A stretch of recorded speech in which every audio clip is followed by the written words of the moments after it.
Assalamualaikum warahmatullahi wabarakatuh. Ketemu lagi di channel Buya Ahmad Rajavi, channel ngaji narasi online. Alhamdulillah hari ini kita ketemu lagi dan kita akan lanjutkan untuk membahas hadis ketiga tentang ikhlas yang diajarkan oleh Rasulullah Shallallahu Alaihi Wasallam, dan ini dikutip, ditulis di dalam kitab Riyadhus Shalihin oleh Imam An-Nawawi. Baik, alhamdulillahirabbil alamin, wassalatu wassalamu ala khairil mursalin sayyidina wa maulana Muhammadin wa ala alihi wa sahbihi ajma'in, amma ba'du. Sebelum kita memulai membaca hadis ketiga ini, sekedar mengingatkan untuk terus tonton video ini sampai akhir agar kita bisa betul-betul mendapatkan pengetahuan yang mendalam, pengetahuan yang tepat berkenaan tentang ikhlas. A'udzubillahi minasyaitonirrajim. Bismillahirrahmanirrahim. Wa an Aisyah radhiyallahu anha qalat. Hadis yang ketiga ini diriwayatkan oleh Aisyah radhiyallahu anha. Aisyah adalah istri dari Rasulullah Sallallahu Alaihi Wasallam, di mana beliau itu pernah menyampaikan, qala Nabi Sallallahu Alaihi Wasallam, bahwa Nabi Muhammad Sallallahu Alaihi Wasallam pernah bersabda. Apa kata Nabi? La hijrata ba'dal fathi. Tidak ada hijrah setelah Fatah, yakni kemenangan Mekah. Jadi kalau kita buka sejarah lagi, kita kan pahami bahwa Nabi Muhammad Shallallahu Alaihi Wasallam itu adalah masyarakat Mekah. Ya, masyarakat Mekah. Lalu kemudian ketika beliau mengajarkan tentang wahyu Allah, tentang Islam, ya, lalu beliau bersama pengikutnya itu mendapatkan tekanan dari kafir Quraisy dan akhirnya beliau hijrah. Ya, beliau hijrah, migrasi dari Mekah ke Madinah dan membuat masyarakat yang tamadun di satu kota namanya Madinah. Nah, ketika di Madinah, orang-orang kafir Quraisy, orang-orang kafir Mekah itu masih terus mengintimidasi dan melakukan penyerangan. Akhirnya Nabi Muhammad SAW bersama pasukannya, ya, bersama umat Islam saat itu yang sudah terbangun di Madinah,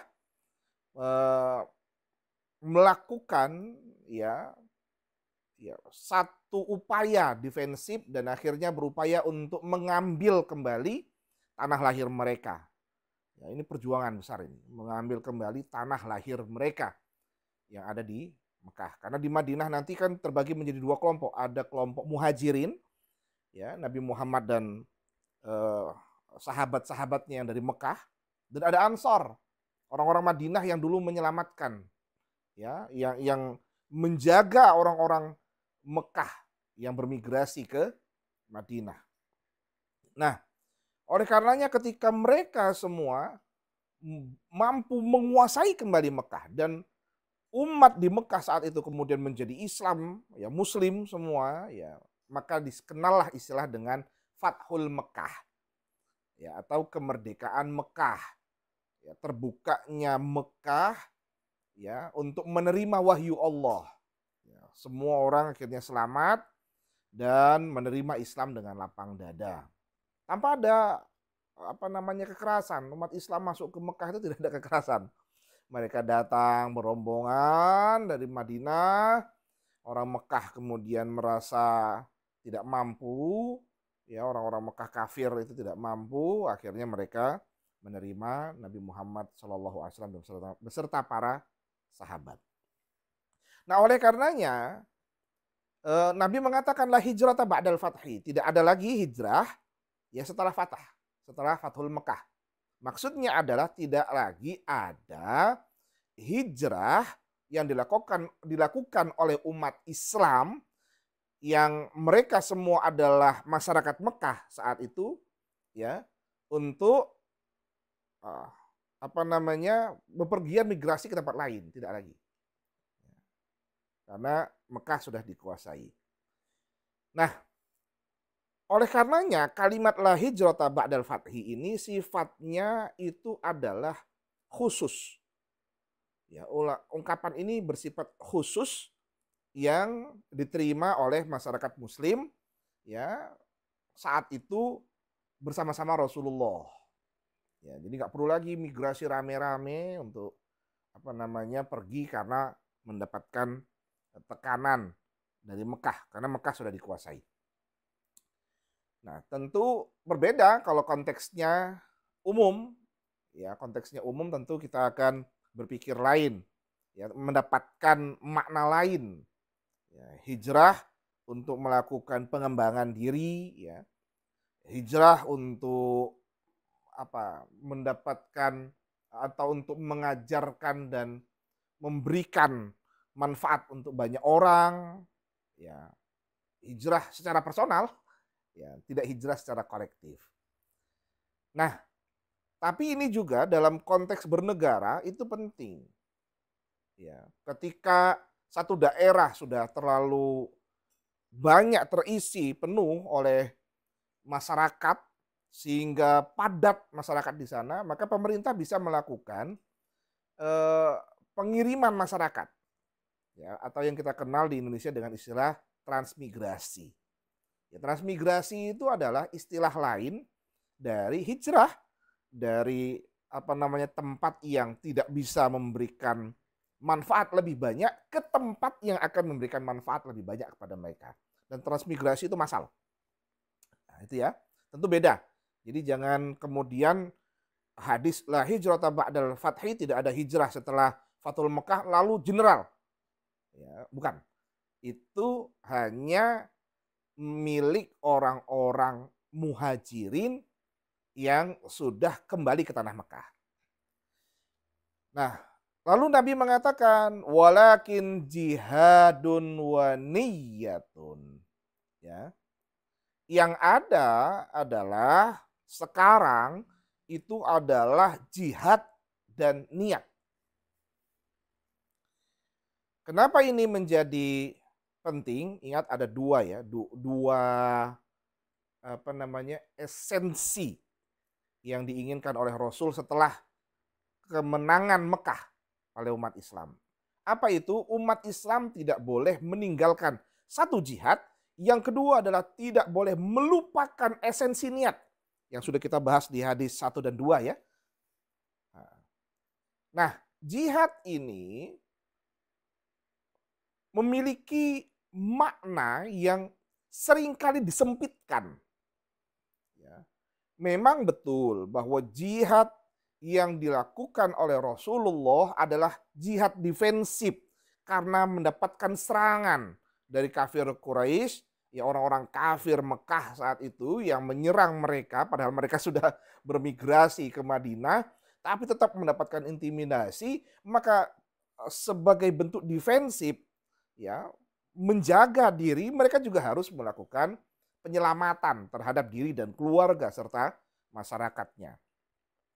Nah, sekarang ya ini sering dikecilkan maknanya jihad sehingga nanti makna jihad itu lebih banyak kepada kekerasan, penyerangan terhadap orang yang tidak bersalah atas nama agama, ya, dan kemudian berpotensi menjadi teror dan orangnya menjadi teroris. Ya, pemahamannya terorisme. Ya, ini bahaya ketika penyempitan makna jihad. Karena memang jihad itu padanannya adalah fisabilillah, di jalan Allah. Berjihad di jalan Allah. Maka jihad yang maknanya qital, membunuh, itu hanya terjadi ketika adanya perintah negara. perintah pimpinan. Gitu ya. Sama ketika Nabi Muhammad SAW memerintahkan kepada masyarakat Muhajirin dan Ansor untuk berhijrah. Siapa yang memerintahkan Nabi? Jadi nggak ada perintah personal atau perintah kelompok kecil. Karena ketika perintah kelompok kecil, maka dia akan menjadi irhab. Irhab itu nanti menjadi teror.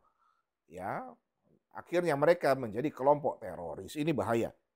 Ya, dan saya selaku ketua bidang agama, sosial dan budaya, ya FKPT Sulawesi Utara yang berada di bawah naungan BNPT, ya Badan Nasional Penanggulangan Terorisme, itu kita mengecam bentuk pemaknaan yang mengecilkan dari jihad itu sendiri.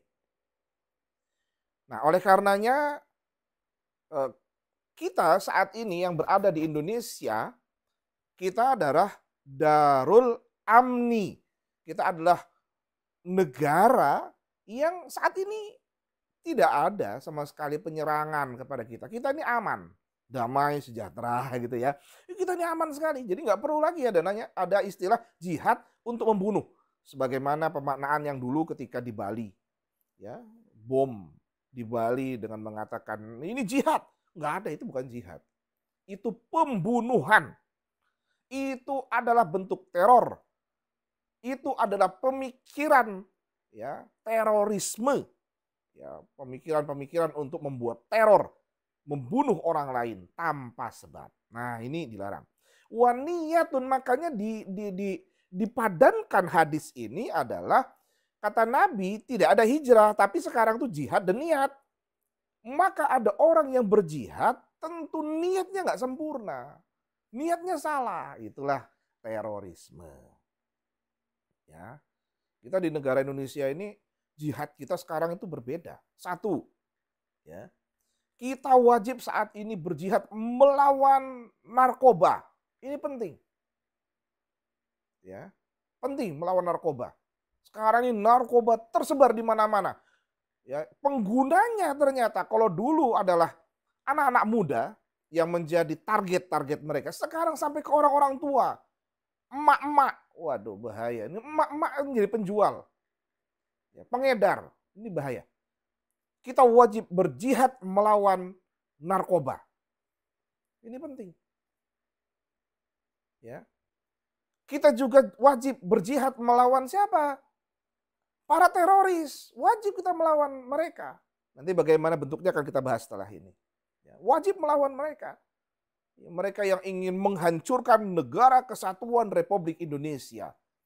Karena kita sudah berada dalam frame besar yang namanya Pancasila, dengan sila pertamanya adalah ketuhanan yang Maha Esa. Kita orang-orang Indonesia adalah orang-orang yang beragama. Nah, oleh karenanya yang kedua, wajib berjihad melawan teroris. Yang ketiga, kita ini saat ini wajib berjihad melawan kebodohan. Ya, kita tidak bisa menyalahkan tentang kemajuan teknologi. Ya, artificial intelligence ini memang begitu hebat. Ya, semua anak-anak saat ini itu megang Android, ya, megang HP.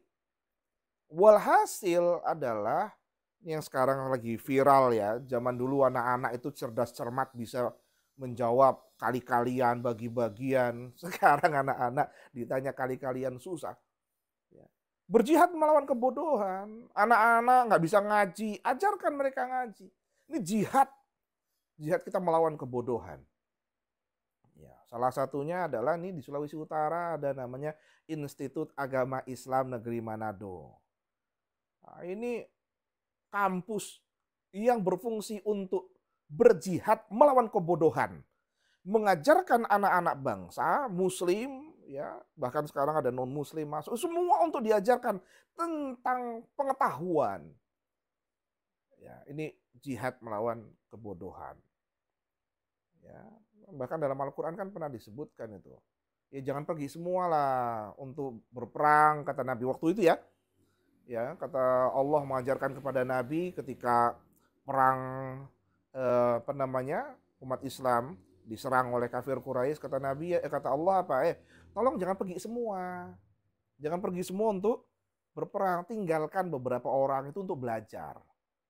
Nah, makanya beberapa orang ditinggalkan untuk belajar tentang keislaman, ya paham tentang keislaman untuk mengajarkan tentang Islam. Makanya Khalid bin Walid itu pengetahuan keislamannya minim.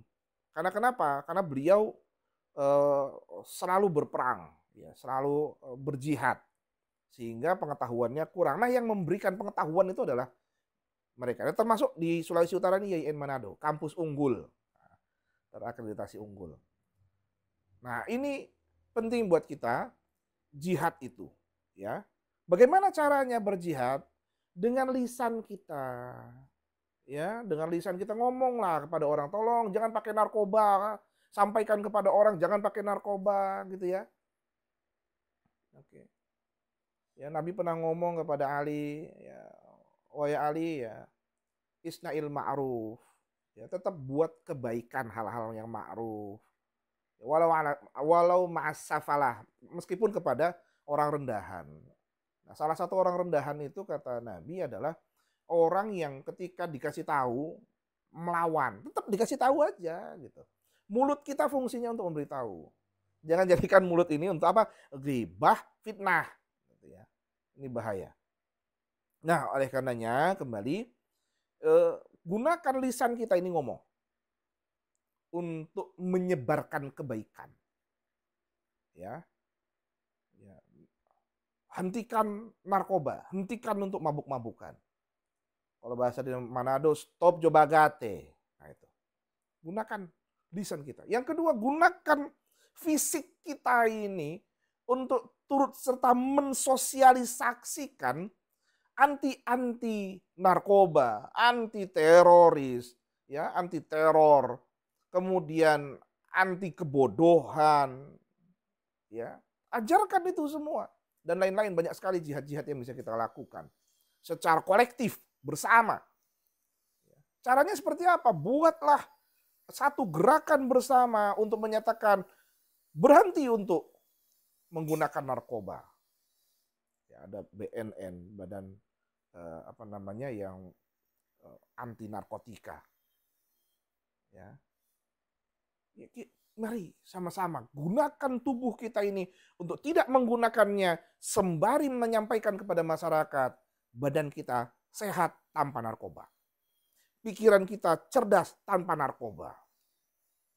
Badan kita termasuk orang-orang yang menjalankan ajaran agama, sholat, puasa, dan lain sebagainya. Tapi pikiran kita terjaga dari orang-orang yang mempengaruhi apa namanya pikiran-pikiran teroris.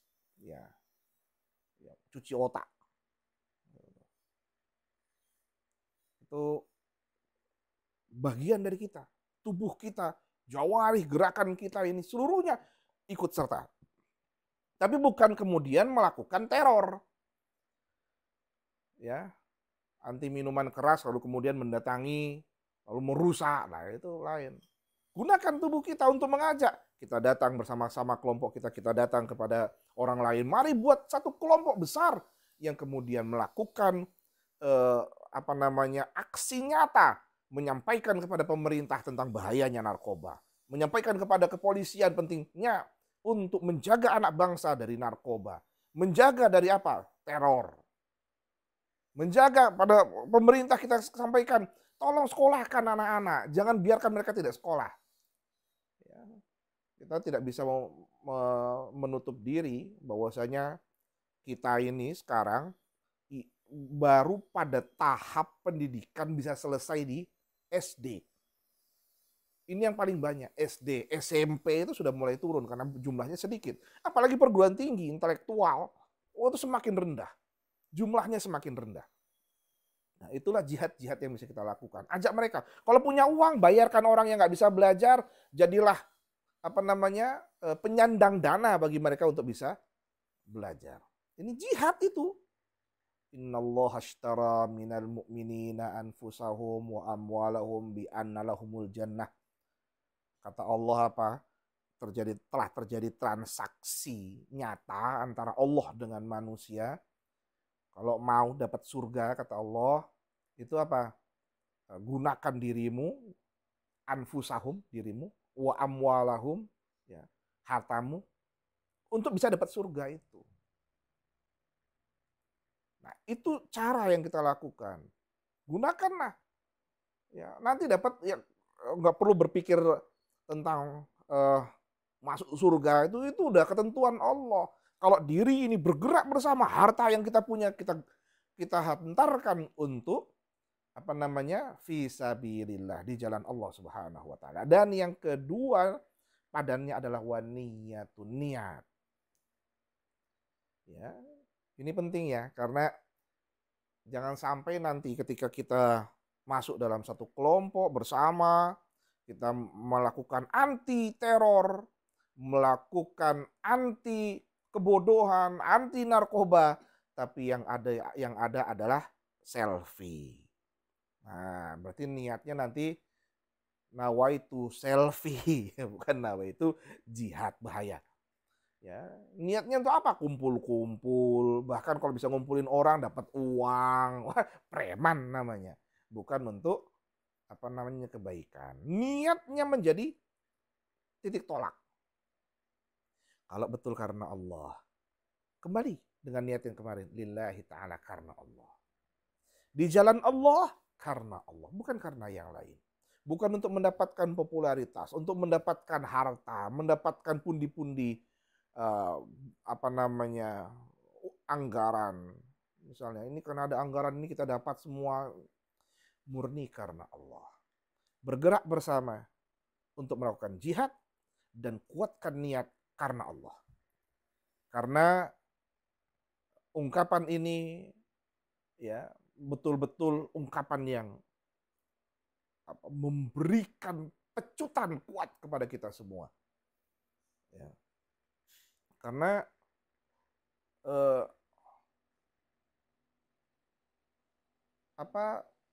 kalau kita sudah menafikan makna jihad, maka itu dengan sendirinya melemahkan diri kita. Kita tidak punya lagi ghirah, semangat. Ya, karena Nabi itu pernah ditanya, kalau ini kan kita udah selesai nih ya Rasul, misalnya. Terus apa ada amalan yang lebih hebat dari jihad? Ya, Nabi mengatakan, ya nggak ada.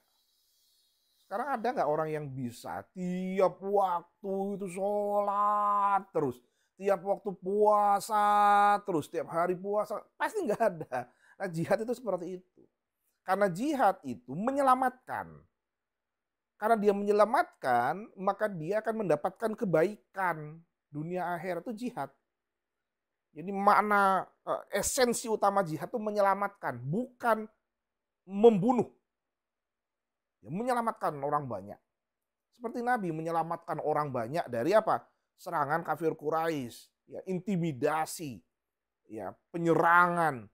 Ya, itu Nabi dan sahabat itu kan diintimidasi, hartanya ditahan, nggak boleh diambil, semuanya disita, ya, kemudian dipisahkan oleh keluarganya, mendapatkan intimidasi itu keras sekali itu.